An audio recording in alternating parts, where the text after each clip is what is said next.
একদম ধুলোর সঙ্গে মিশিয়ে দিয়েছে। তোমার কথা আমি বিশ্বাস করি না বাবা। বলো, জন্মের পর থেকে আমি তোমাকে ভালো করে চিনি বাবা, আর আমার হৃদয়ের ভালোবাসা আঁখিকেও চিনেছি। বদনাম চুলকানি দেওয়ার মেশে নহর যে আঁখি বাতাসে দোলায় ভাসে, দুঃখে পাথর বুকে ভাসে, অত্যাচারের অপমান পিঠে চাবুক পিঠে সহ্য করে, তবুও পিতৃর তুলে শ্বশুরকে অপমান করে না বাবা, করে না। বাহ বাহ বাহ বাহ, বলো বাহ। ওই ছোট যে ভিখারি মেয়েটা এবার দেখছি মাথাটা একেবারে চিবিয়ে খেয়েছে।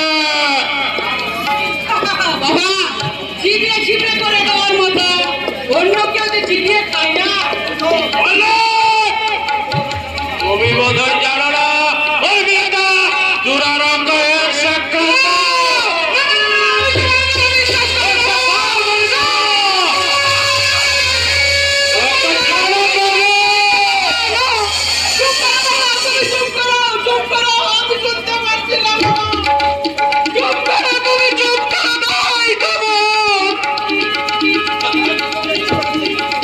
ওই এসবের জীবাণু ওর শরীরে চিরবের চিরবের করে করে করে খাচ্ছে।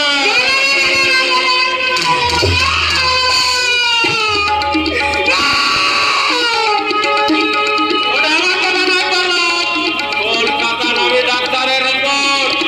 ওই এই জায়গায় পাওয়া যাবে, তবে তোমার কোনো চিন্তা নেই।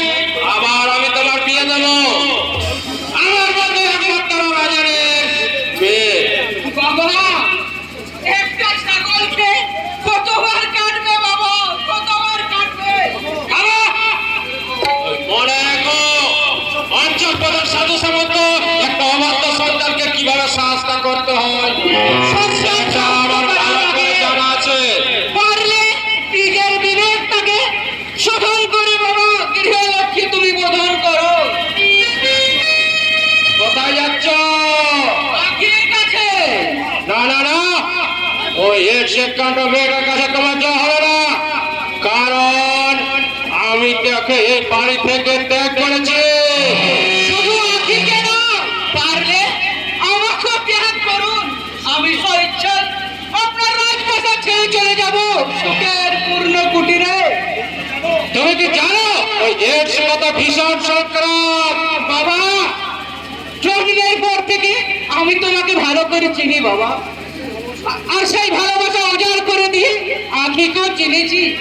বদনাম চুলকানি দেওয়ার মেশে নয় যে আখি বাতাসে দোলায় ভাসে, দুঃখে পাথর বুকড়ে ভাসে, তো পিতৃতুল্য শ্বশুরকে অপমান করে না। অর্থ আর অহমিকা নির্মম অভিজাতদের পরিচয় আমি দিতে পারবো না বাবা।